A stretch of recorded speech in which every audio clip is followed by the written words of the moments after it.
मंगळवेढी श्यामा, मंगळवेढी श्यामा, नामेती विश्वयोषिता होती, तदोदरी जन्माला आली कान्हो, नवर्णवे किती. पंढरपूरच्या जवळ मंगळवेढ म्हणून गाव आहे. ज्या मंगळवेढ्यामध्ये दामाजी पंत आणि चोखोबारायांसारखे थोर संत झाले, त्याच मंगळवेढ्यामध्ये श्यामा नावाची एक नायकीन राहत होती, वेश्या. आणि तिच्याच पोटी कान्होपात्रेचा जन्म झाला. आमचे महाराज वर्णन करतात की ज्याप्रमाणे उकिरड्यामध्ये पारिजातकाचं झाड यावं किंवा चिखलामध्ये कमळ उगवावं, त्याप्रमाणे एका वेश्येच्या पोटी जन्माला येऊन देखील भगवंताच्या हृदयामध्ये तिने स्थान प्राप्त करून घेतलं. आख्यायिका खूप छान आहे. महाराज म्हणतात की कान्होपात्रा दिसायला अत्यंत सुंदर होती. अप्सरेलाही लाजवेल असं तिचं लावण्य होतं. गुरीत पान, नाजूक लालचुटू पोट, कमळासारखे डोळे, चाफेकळीसारखं नाक, गजगतीची चाल, अत्यंत सुंदर. आणि त्याच भरीसभर म्हणून अंगावरती भरजरी शाल, दागदागिने, भरजरी शालू घातलाय. तिच्यामुळे तिचं सौंदर्य अजूनच जास्त खुलून दिसायचं. आणि त्यातल्या त्यात भर म्हणून भगवंतांनी जात्याच गोड गळा दिलेला होता. मग काय विचारतात महाराज, वर्णन करतायत, सुकुमार असे ती पार, सुकुमार असे ती पार, मोती मोती, वाटते मदन ओढून धनु परिदृष्टी, वाटते मदन ओढून धनु परिदृष्टी.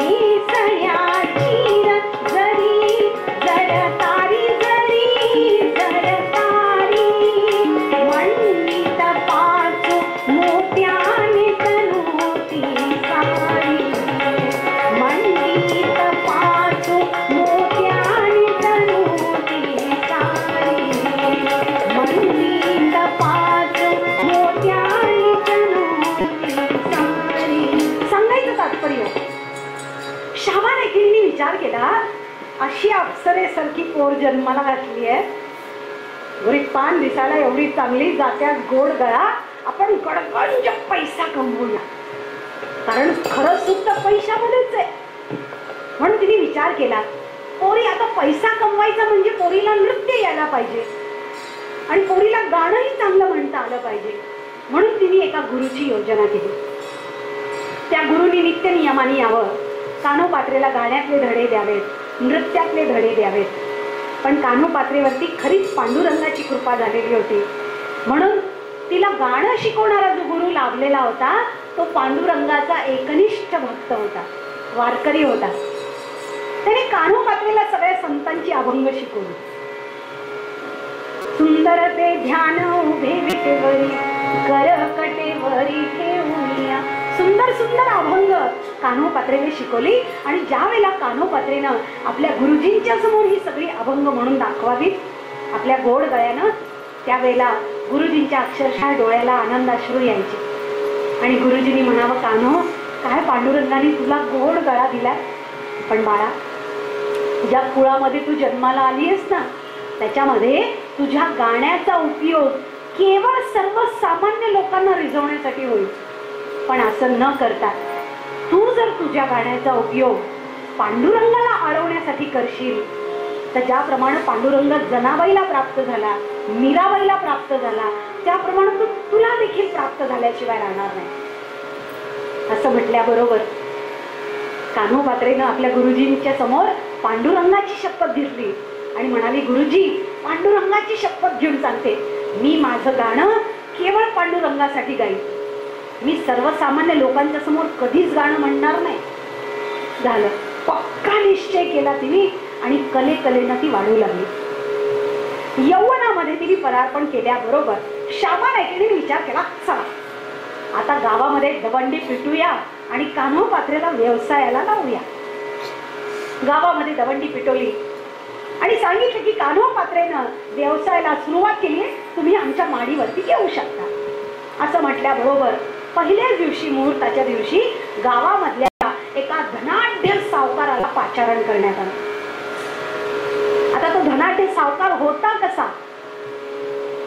शंकराचार्य वर्णन करतात त्याप्रमाणे, अंगम गलितम फलितम मुंडम दशनविहीनम जातम तुंडम, अवघ 90 वर्षाचं वय, लक लक लक लक मान हलतीये, तोंडात एक दात शिल्लक नाहीये, इथून तिथपर्यंत जायचं तर 10 वेळेला उठा बशा काढाव्या लागतात, असा गलित गात्र झालेला.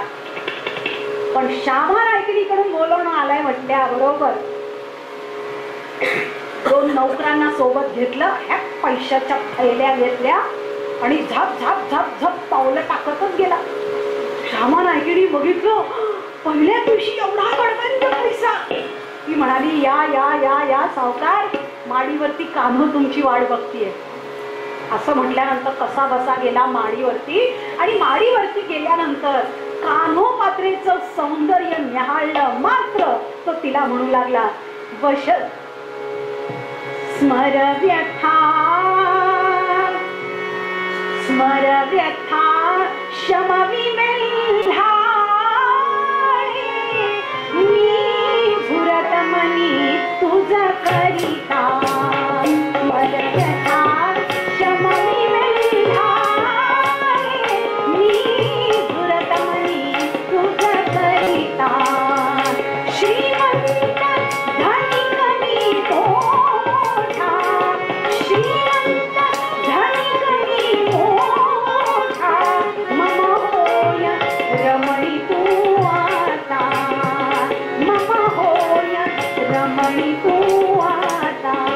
कान्हो, अगं तुझ्यासाठी मोठा बंगला बांधून ठेवलाय, दास दासी सेवेला, कशाची कमी नाही, चल माझ्यासोबत माझ्या घरी. त्याची ती विषयांग वृत्ती बघितली आणि कान्होपात्रेला अतिशय वाईट वाटली. ती म्हणाली, अरे अरे अरे, सगळी संत मंडळी सांगत आली आहेत की हा नरदेह पुन्हा पुन्हा मिळत नाही आणि या जन्माची सार्थकता भगवत प्राप्तीशिवाय नाहीये, अवघ आयुष्य गेलं आणि हा म्हणतोय का चल माझ्यासोबत माझ्या घरी. ती म्हणाली, आजोबा अहो तुम्ही काय बोलताय, तुमचं वय काय, माझं वय काय, तुमचा स्वर जरूर शांत होईल पण तिकडं लाकडाच्या ढिगाऱ्यावर झोपल्यावर. अहो तुमच्या गोऱ्या गेल्या आता नदीच्या काठाला, आता तरी शेवटचं देवाचं नाव घ्या. आता आजोबा म्हटल्यावर याला जो राग आला म्हणताल, पाय आपटतच खाली आला. श्यामा नायकी म्हणाली, अ सावकार झालं का? झालं काय म्हणजे? काठी आजोबा म्हणाली मला. आता आला तसा पैसा निघून गेला म्हणून श्यामा नायकिनीची तळपायची आग मस्तकाला भिडली आणि त्या दिवशी कान्होपात्रेला तिने इतकं बदलून काढलं, लाथा बुक्क्यांनी तिला मारलं आणि खडसावून सांगितलं, आजपासून कोणाला नाही म्हणशील तर माझ्याशी गाठ.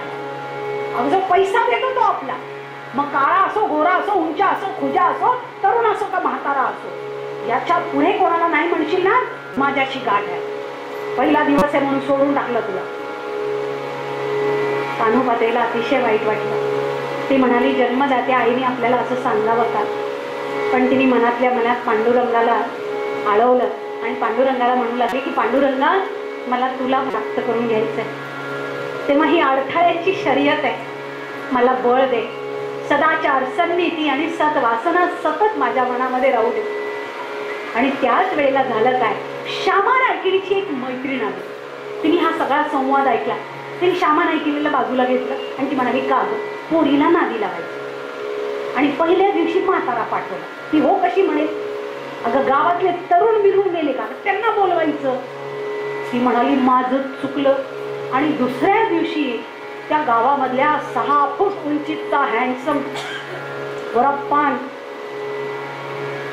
अशा तरुणाला पाचारण करण्यात आलं. तो म्हणाला, डाव्या हाताचा खेळ आहे.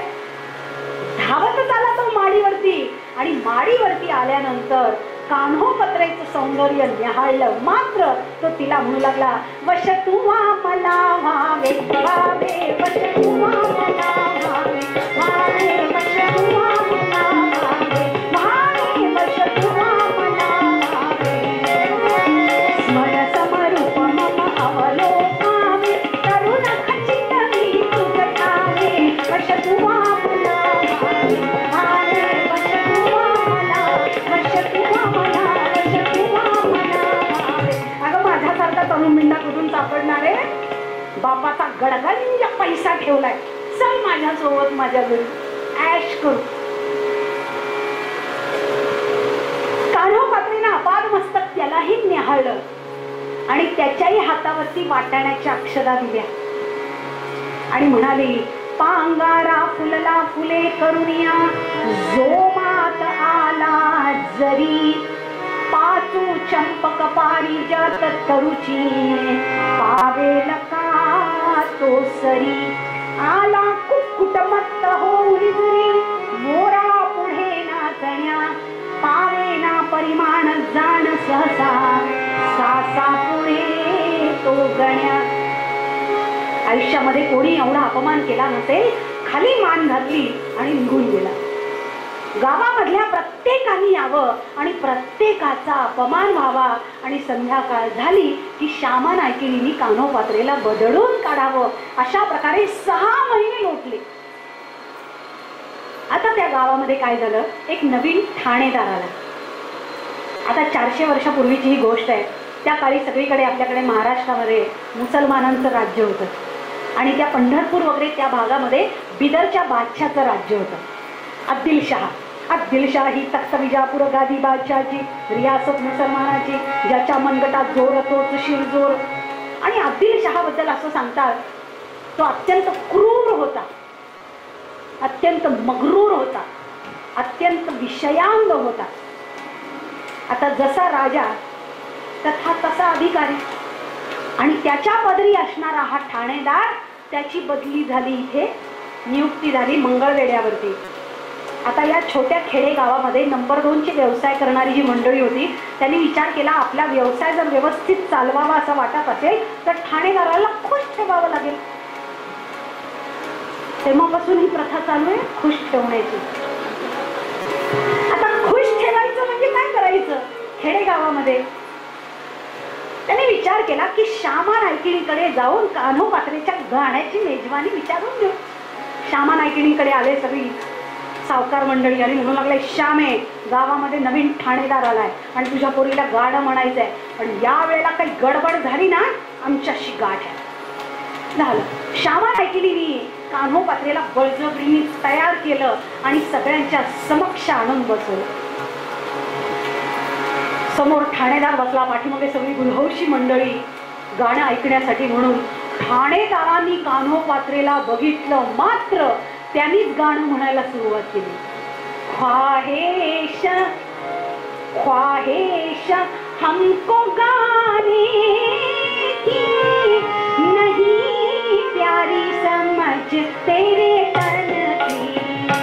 ख्वाहिश हमको गाने की नहीं प्यारी समझ तेरे तन की. गाओ जी